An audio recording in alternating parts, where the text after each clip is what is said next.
franchising is hard work. It's not a slam dunk. It's not something you decide to do today and tomorrow you'll have 100 locations and be royalty sufficient. To get there, it takes a lot of effort and energy, and you're building a whole nother business. Hey, everybody, and welcome back to Behind the Franchise. I'm your host, Paul Ehlinger, founder and CEO here at Flamelli I as well.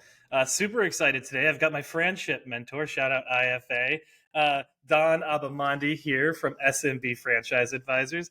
Don, thanks so much for joining us. I'm glad everybody else is going to get a taste of what I get, on our monthly catch-up calls. Absolutely. Thanks for having me, Paul. I appreciate it. Yeah, absolutely. So Don, you are genuinely one of the most experienced people in franchising I personally know. And so I'm excited for that, but maybe give your background a little bit. I know there's a lot to cover, so maybe high level, but let the audience know kind of who you are, what you've done, and what you do now. So we'll start at the beginning. I went to school for engineering. I was a project manager, worked with some smaller companies, and then settled into my first franchise brand, which was Sunoco and A Plus convenience stores. And that was quite a bit of time ago. I worked on some remodels, supporting new openings, franchise conversions. It really wasn't focused a lot on franchising, but they were full on a franchise brand. We had 225 franchisees. And then I, was tapped to manage a series of acquisitions, which added 850 additional stores to our portfolio. Just a small project. Small project. It was over a series of two different projects, but reported to the board of directors, the VP of marketing, VP of operations. And so I made a name for myself. And when a position became available on the marketing team, I applied for it. I really enjoyed working with them, and I became a category manager, and I was responsible for one of the categories I was responsible for was the coffee. We had a proprietary coffee program that I had actually helped roll out to almost 900 stores, and I loved it. I had been part of building that brand, working with the creative teams who created the name, the concept, the logo, the packaging. We did green coffee tasting with our roaster, and just really loved that. And then I managed our brand fund, which at the time wasn't called a brand fund. I had $12 million to spend on behalf of the franchisees and the company operated stores in a 1 year period. And I really learned a lot there and went back to school for my MBA. I didn't finish my MBA. I had my last two classes I took. One was in person, one was virtual when I was pregnant with my daughter. Yeah. And flash forward, had 3 kids, was traveling a ton, said, I can't keep doing this. And went to go work for a small regional franchise brand in the Philadelphia area. We had 35 franchisees.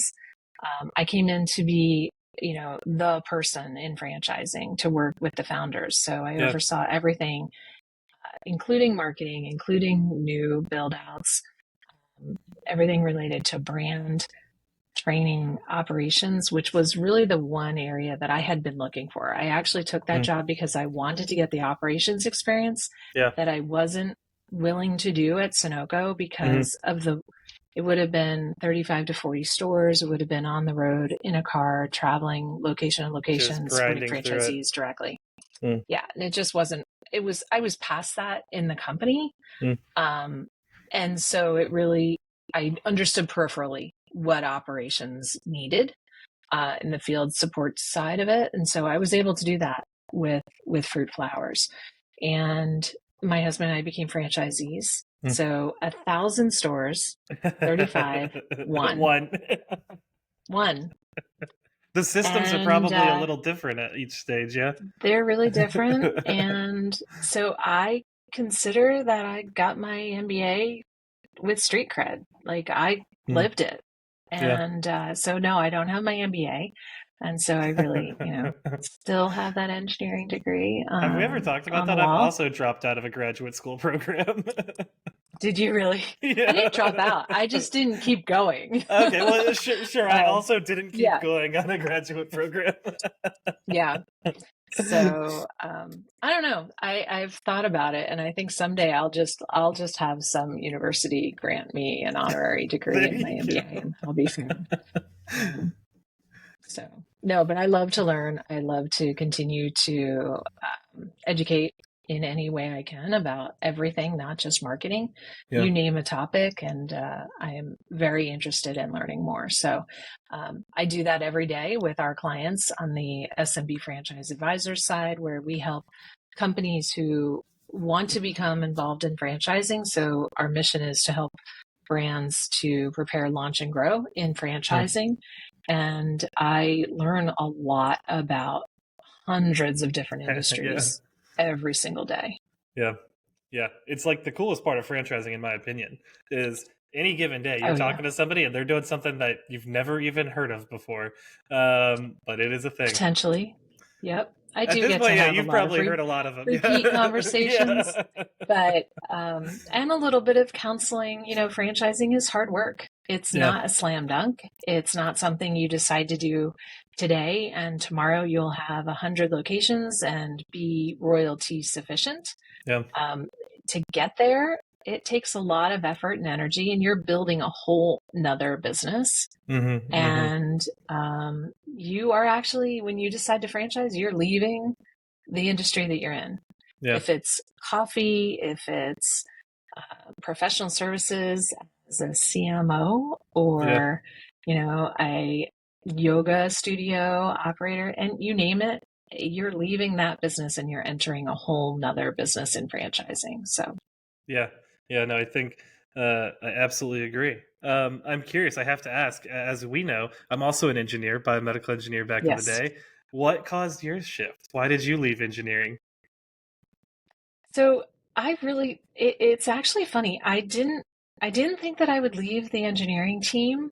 I had gotten to a point in time where I was pretty much second in line to manage the entire group. And, in addition to the franchise side of the business on the retail marketing, we had a whole other brand that did service station auto repair.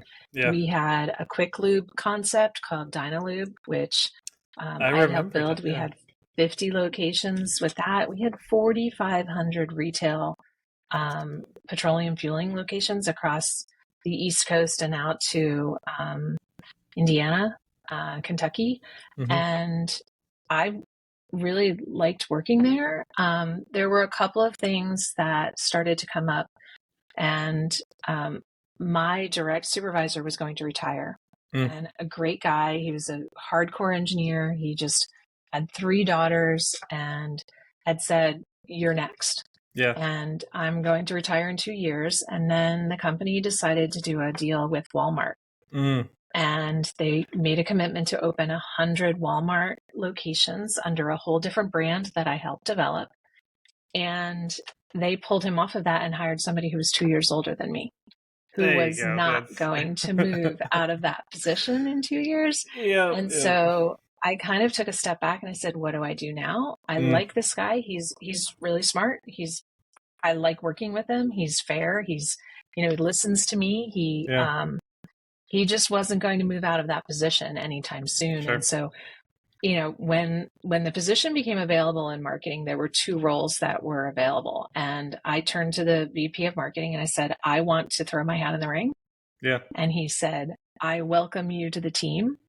And it only took a short period of time, and I was pregnant with my son at the time, and they still welcomed me, right? That was a gazillion years ago. And there was a little bit of hazing, they were like, oh, you're the engineer coming to marketing. Welcome to the marketing team. Welcome to the marketing team. There's a 2-drink minimum. No, I'm kidding. They didn't ever say that. That's put the asterisk on there. We've got it. I love that. No, and I think I'm always curious your perspective. Like, I feel like an engineering background can be applied anywhere because all it teaches you is like systems thinking. You just learn to Yeah. solve problems in a systemic way. Like, have you felt that throughout your career as well, like coming from that background? What else is franchising except Yeah. a system Yeah. with a great brand and a value proposition for the customer? Yeah. And that was everything that I had done. Mm-hmm. And I mean, to be fair, I lived with graphic designers and had thought I would go back into a creative field in Yeah. architecture. That was where I originally thought I would go. I thought I'd go back to school and get my master's degree in architecture. And I still love that brand related stuff. Like I can see a brand logo from a mile away and know what it is. Yeah. And so I think that the process related to opening a new location, supporting a franchisee to become profitable, and then helping them achieve their goals is very relatable in my history as an engineer. And I'll never give up that training. Yeah. I never wanted to be a PE. I know that in biomedical, that wasn't something that you would do. We didn't have to get licensed. It was the best thing ever. No. In my field, if I had wanted to stay in engineering and design, which I didn't pursue, I pursued the project management side. And it just makes sense. It clicks. Yeah. How did you, so I know, in marketing, it's very left and right brained, right? It's creative, but it's also very quantitative. Like, did you always feel like you had that creative side, or was that something you've developed over your career, as you've gotten deeper and deeper into marketing? So I think I always had some level of creativity in my bones, I guess, in my gut. I did have to learn to draw as in engineering. Like that wasn't something that I had as a skill set, and taking architectural studio classes. I just sketched out an email marketing concept with my marketing person yesterday, and I'm like held up I'm like, this is what I want it to look like, right? So do you have like grid paper still? Are you using grid paper as you? I do, but it doesn't matter. I mean, whatever paper is, I doodle all the time. I love coming up with new acronyms. What does the mission? Why does your brand have this mission? What is the value proposition for the customer? I'm a little opinionated about brands, and I live in an area where franchising isn't as popular. I'm in a very historic neighborhood, and so it's not that franchising is a bad name. It's just it doesn't necessarily have the traffic to justify, even though the rents might be really suitable for and friendly to franchise owners. There's just not enough traffic volume in my particular area, and so I always think, I would love to be able to help small business owners be better. And what I focused on in my world is franchising. But who knows? I might become a SCORE volunteer someday. I'm not ready to do that yet, but I'd be happy to help small business owners in the future with improvement. That's cool. You kind of talk on that, building an effective brand, a meaningful brand, and a recognizable brand. What, and you've now helped do that, I don't know, hundreds of times, a lot of times, especially, in your career at SMB. What's the number one rule for that? Like, how, if you're working with a new founder or a new brand, like, how do you work with them to make sure it is recognizable and it is noticeable?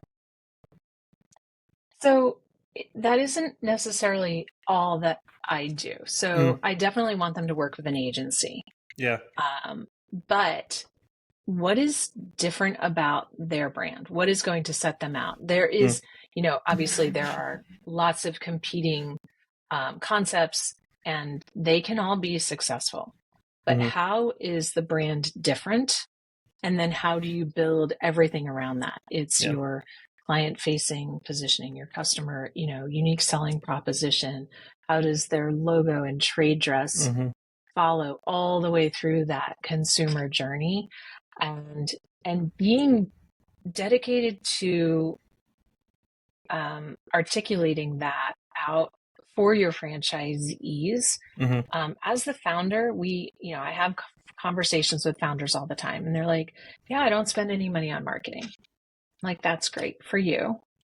You are the one who's driving this, and it's the customer the customer relationship that you have that has made your business in one area locally successful. Now you have to take that out into a new market where nobody has ever heard of it.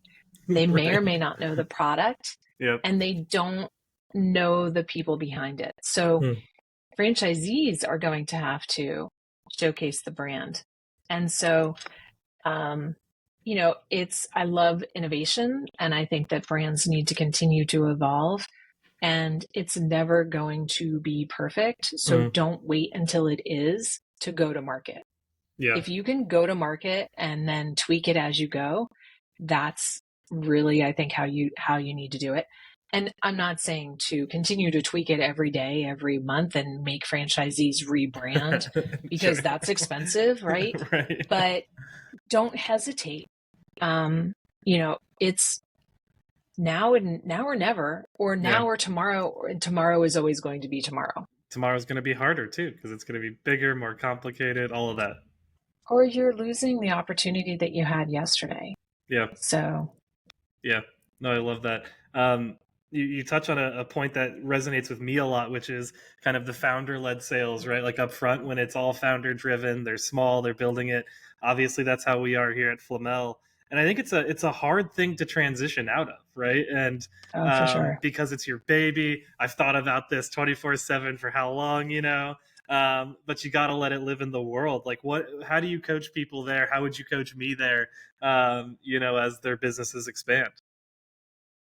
Yeah, you got to let them fly. You got to let them out of the nest. Yeah. And if you have kids, which I know you don't, you just have to trust that they're going to do the right thing, and they might fall down and they might need a Band-Aid, and you have to be there to help them.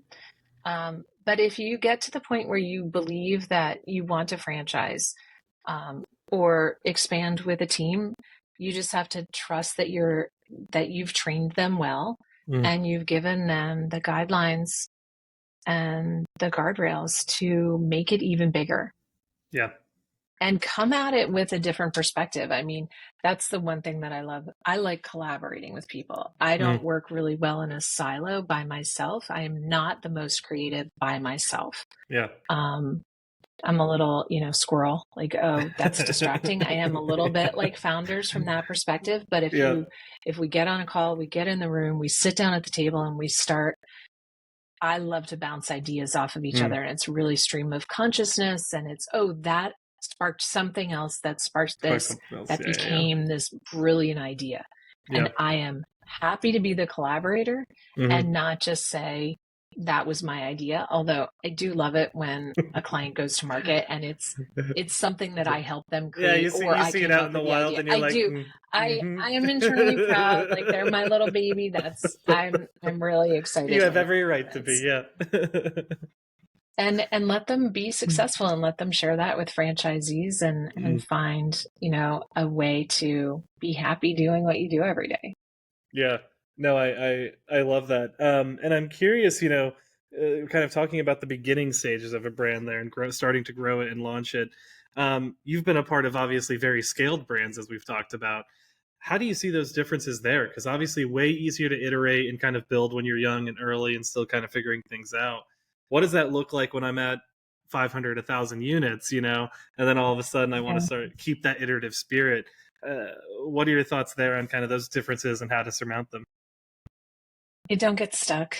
Don't just think that the way we did it yesterday is the right way, because that is why brands fall apart and fade away into nothingness. So there are complete Blockbuster, right? Yeah. That brand is gone because they didn't innovate. And so, and it's sad, right? Because think about all that real estate and all of those franchisees that invested so much. And I wasn't part of that brand at all.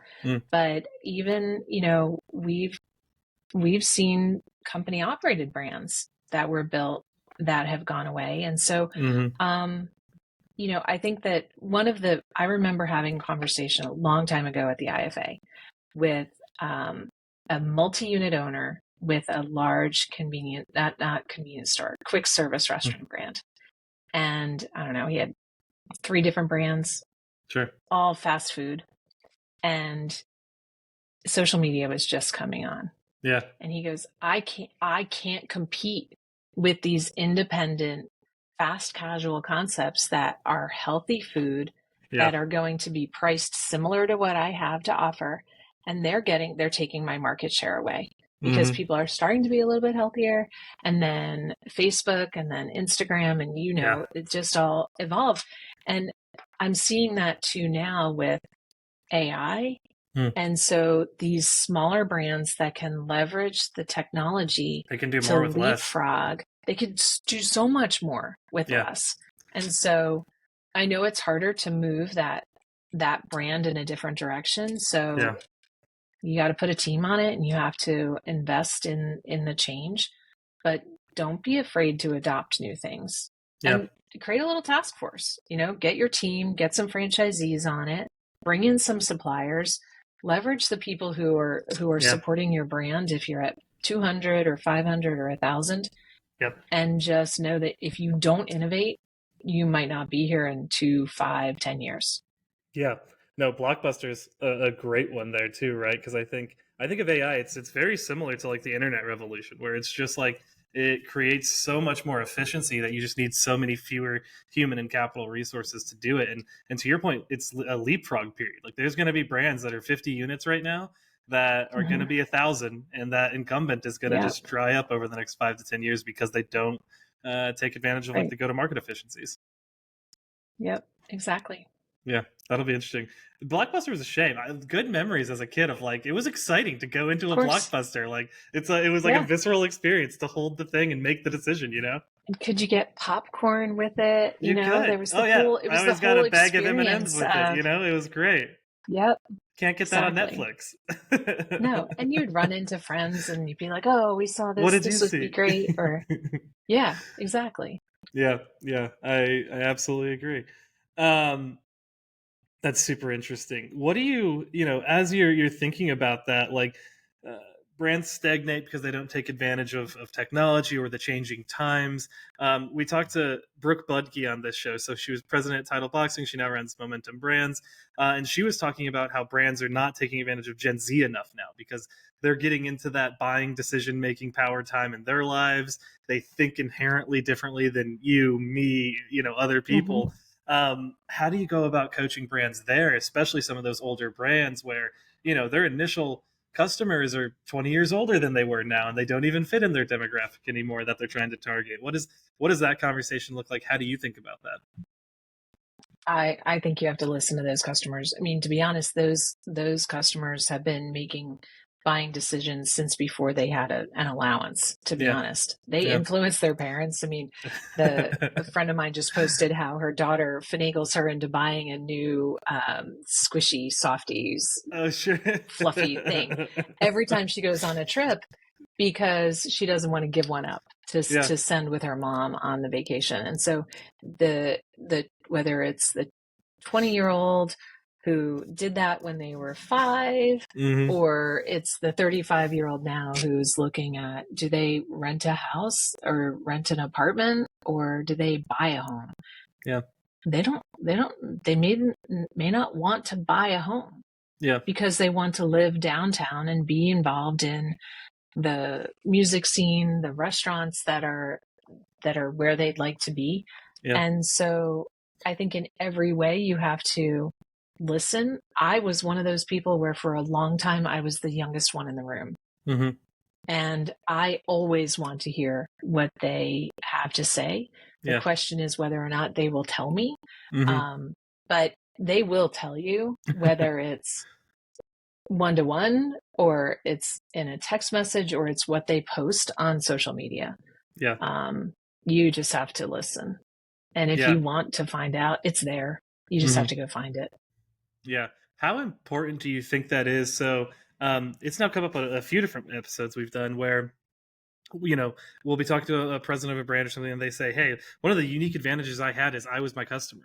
And like everything I wanted to buy or use was just, that's what we built. That's not always the case, right? And you see brands that they're building for demographics outside of them. How important then do you think it is to like build that target demographic expertise within the team, on the marketing team, on the go-to-market team, or anything like that, so that you have in-house kind of that perspective? Oh, yeah, no, we just hired a couple people in their 20s, and I think that we needed to do it sooner. And we didn't bring them on full time, but we definitely had people who were coming in and dropping in to do special project work. And so, yeah, our clients now are younger and younger, and I'm not saying that they're younger than me. That's a given. Because there are people my age who are starting their own business. Yeah. But why do I want to do that? I'd rather be a franchisee than start a new business from scratch and take advantage of what somebody else has built to give us a base. But your customers should be reflective of who's on your team. Otherwise, you may not relate to them. And so, I also don't want you to stay in a demographic and say that's 80% of your customer base and then ignore everything else, because that's how you become irrelevant. Right. So I think you have to kind of decide, is it, what's that mix of customer base, and how do you appropriately blend in your service offering, your product offering to the customers that you want to target, and have a good balance. But yeah, you can't ignore one demographic. And hope it just works out over another. Yeah. Even if let's pick on the oldest one, right? Let's look at senior care. And if you only think of the person who is 65 and up, all those buying decisions from their adult children. Their adult children are trying to help them. And my advice to them is, don't try and parent your parents. So I'll put that out there. It's very hard to do. But how do you engage the 35 to 40 to 55-year-old person to help mom or dad or their grandparents make a decision that is right for them before it's too late? It's crazy how much of that. So Caring Transitions is here in town with us, and we actually talked to Kyle Costco about this on here, their VP of marketing. And he really leaned into like how much education and empathy are two big pillars of their marketing, because of exactly that reason, where they've got to help these adult children make some of the most difficult decisions of their life, right? In terms of like, hey, what do we do with mom now, or what do we do with our parents?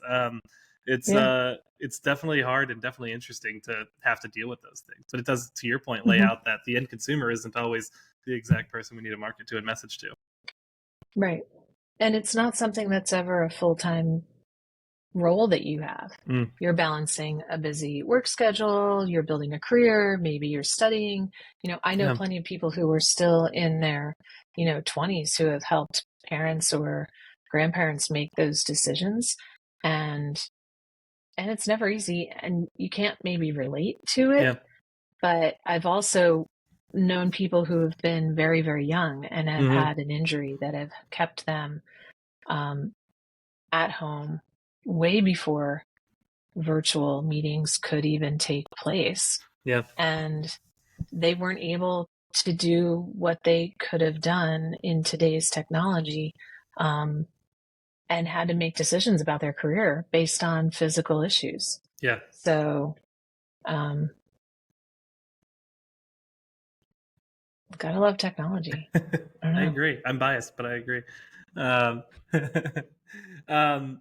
Transitioning a little bit, you've been you kind of talked through your experiences over the past couple of decades in franchising. What's the biggest shift been in your opinion? Like, you were just at IFA in Las Vegas. Like, compare that to maybe the first time you went to like a franchising event or industry thing. What's the biggest difference? What have you noticed if you were to pull yourself out and look at it from a 10,000 foot view?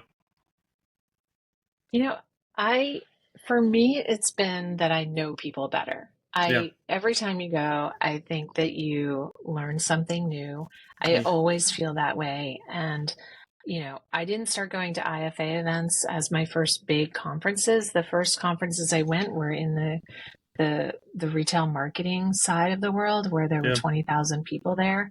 And I worked for a big enough brand that those big supplier partners kind of came to us first, Yeah. brought their information. So for me, going to those trade shows or those events were to reinforce the relationship and to make sure that there wasn't anything else that we weren't thinking of. Sure, M&M Mars and Hershey and RJ Reynolds and you name the big brands. They were Coca-Cola and Pepsi, Schweppes. They were there talking to us. Yeah. But did we go in and we found this other niche, something that was different? And so for me, that's what I like going to see. It's not just, and we're an exhibitor, we're a supplier, you're an IFA supplier. We're happy to support the IFA.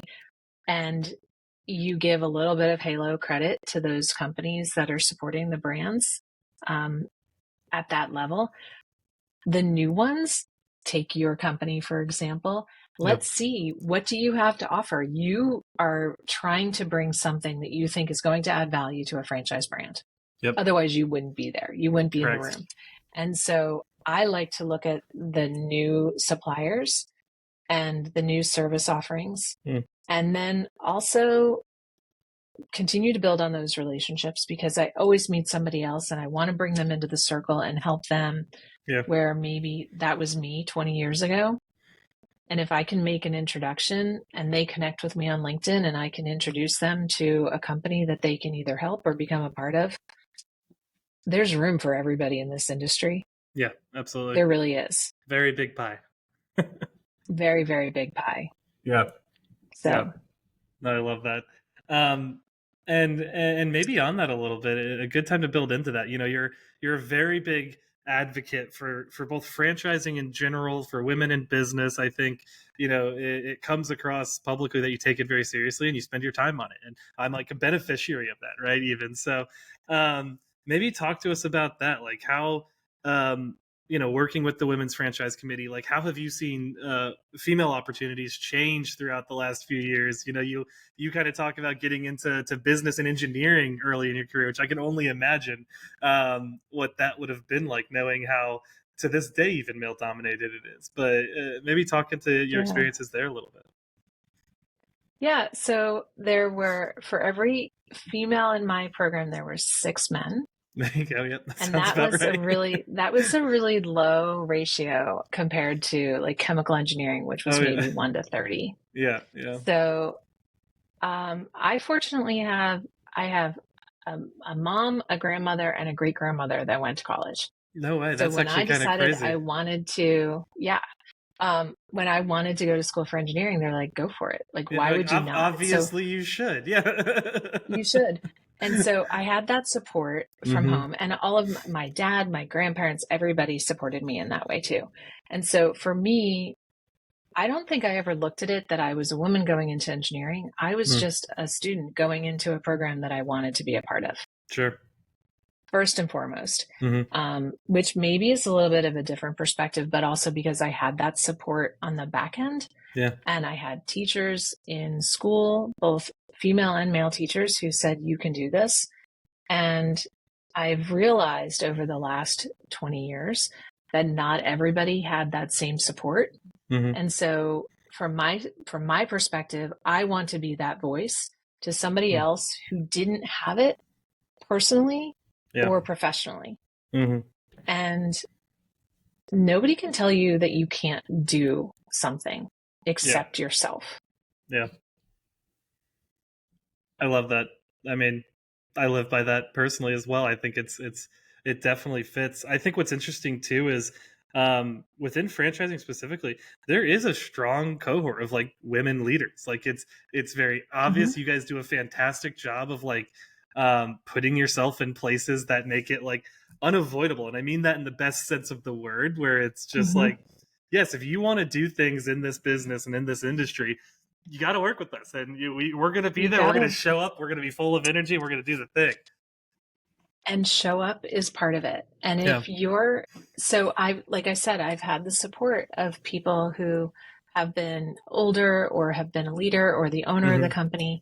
You know, Steve Biegelman, I have to say thank you to him. He was the one who said, I want you to go to annual leadership conference, sign up for it. It's extra money. You have to go in early, and you are going to love these speakers. Yeah. And so I had that from the beginning when I joined SMB in 2011. Mm-hmm. And I had been there before with brand, but you have to go. And if somebody is listening and they've heard about annual leadership conference, it's $250. You just have to sign up for it. If you're already coming to IFA, come in a day early. So again, okay, same flight cost. You're going to have to pay for one more hotel room. Yeah. But be there. And you just never know who you're going to sit next to. I sat next to the founder of Nothing Bundt Cakes in 2006. That's crazy. At IFA, and just sat down and had a conversation with her. They didn't even have any franchisees yet. That's so wild. It is. I can vouch for everybody listening. I took this advice this year and went to my first one this year. And I mean this in the best of ways. It's the best money I've ever spent on IFA in any way, shape, or form. It is a fantastic experience. To mirror your experience, to my left was the president of Great Clips, and to the right was the CEO of Anytime Fitness Australia. I was like, okay, this is wild, Yeah. You're never going to have meaningful conversations with them on LinkedIn. Yeah. You have to be in the room. Yeah, it is night and day difference. I mean, just the amount you learn. Like, did you know that 3% of Australians are Anytime Fitness members? That's a crazy number. I did not. That is a crazy number. That is. They really have market domination there, huh? Yeah. So anyway, yeah, definitely do that. I agree. It was such a not even that the rest of the show wasn't good. It was just the best 4 hours is how I would describe it. Mm-hmm. Yeah. Yeah, I love the case study. I always learn something from the case study and what a company went through. How did they solve it? Oh, yeah. How would you do it differently? I could have done like 5 more of those. Yeah. They were just, it was fun, It's like so nerdy, but it's so fun to sit there and be like, we're solving a hypothetical business problem. But it's like, no, it's actually a really enjoyable activity. It was a real problem. Yeah. It was a real problem. They've already solved it, and maybe differently than you would have. Yeah. But yeah. No, I love that. And I think, I know some of the answer you'll give here, but like, what advice would you give to people entering the industry, be them a woman, a man, young, old, anything like that? I think a couple of the things you've always told me, right, are just like, go be known, go like talk to people, ask for advice, do the thing. But what else would you kind of build on top of that there? Yeah. If you have an idea and nobody is talking about it, raise your hand. Make your voice heard. Yeah. I think that is the one thing. And I would also not go, if you're a supplier and you join the IFA, I think you do have to listen before you think that you're just going to walk away with 10 new clients. Yeah. Right. It is a very welcoming community, but it's also a very established community. And so people will welcome you in, but if you come in and think that you're just going to take over and gain market share, even 3%, right, of market share, that may not be a slam dunk. And so I think it's give what you can share freely, not services, not deliverables to new clients, but share what you have to share from your background, from your experiences, from your innovative thought process. Yeah. And people will listen. And if it resonates, they'll have a conversation, and then you'll get to know them and they'll introduce you to people that they know. And that's how it works. Yeah. No, I love that. Definitely take Dawn's advice, people. It works. Jumping into a fun part of the show, we always like to do a little rapid fire section. So question followed by, let's call it 5 to 10 second answer. Sound good to run down it? Absolutely. I'm ready. Right. What franchise brand, besides one of your clients, which is kind of a hard thing to say for you, do you admire most or are most excited about, and why? I admire Ace Handyman Services. They were Handyman Matters. They started in 2000-ish, and they were acquired by Ace. I think that they've continued to innovate, and I like the way they go to market with W-2'd craftsman employees. Yeah, that's awesome. What's one thing people would never guess about you, other than that you might use a typewriter for your daily writing? I don't use a typewriter for daily writing. I have been blogging for over 10 years, every day. Really? Every day? Wait, what's the Every day. topic? Life, family, Interesting. children, marketing, How cool is it to brands. look back on that? Like, do you just like randomly click back to like 7 years ago and just look into like what you were thinking back then? I will. Yeah. Some of them come back, and I do have some favorites Yeah. that talk about different topics. One I talked about when my mother-in-law got sick, Mm, and how important family was. That was really in honor of her and what she had awesome. given to all of us. Farms are really important. Good food, being local. Yeah, That was another one. Yeah, that's cool. I love that. I don't know. It's super interesting. Um, best piece of advice for a new chief marketing officer that's just coming into franchising. Don't try and do everything yourself. Surround yourself with a good team. I love that. And then gonna change up the one I had on the list here, but like favorite new technology that you've been touching. Like I would guess you, like everybody else, have been trying out all the different AI tools and all the different things. That's like, what's the coolest one you've found? Franchising, your job specific or not. The past year. I do use ChatGPT, Yeah, and it's not that I think it's the coolest, but it's the one that I've become the most comfortable using. yeah, So I have it on my phone. I had it help me rewrite a graduation script when my daughter graduated nice. because I was tired of listening to boring graduation Sure. speeches. Yeah. And in 15 seconds, it spit out something way better than what I had just heard for the last hour and 20 minutes. Yeah, it's an amazing 0 to 1 tool. Like I use it as just like somebody to throw Yeah. ideas off of. I think it's so fun Mm-hmm. with that. Yeah. Um, I crafted a cocktail for my son when he turned 21. my wife and I literally just used it for that. She was going to like a book party about some book, and so Mm-hmm. we gave it the character, and then it crafted a drink based off the character. Oh, that's Mm-hmm. fantastic, We did it. I did it based on the flavors that he likes. Mm-hmm. And, he was turning 21. I'm like, let's create a cocktail Let's for get a him. craft cocktail. I love that. Mm-hmm. And that wraps up our rapid fire section. So thank you. I appreciate it. Yeah. That was fun. You're very Um, welcome. Not so fast. Sorry. It's all good. Getting to the end, always like to, like any good late night show host, give you, your 30 seconds minute just to talk about what you're thinking about right now. Where should people find you? What do you want them to know about you? People can always find me on LinkedIn, although I will be honest and say that if you send me a direct message on LinkedIn and I don't get back to you right away, I will. I am on email all the time, but I am balancing dozens of clients at any given moment. So I will definitely get back to people. I definitely want to have that zero inbox Yeah. scenario. So Dawn at smbfranchising.com. That's DAWN. For those of you somewhere else in the country, it's not DON.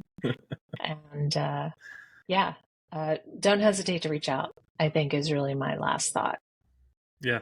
No, I love that. And I will second it for Dawn. She's super helpful, great to talk to, and just generally fantastic. So, on that Thank note, you. thank you so much for joining the show. We appreciate it.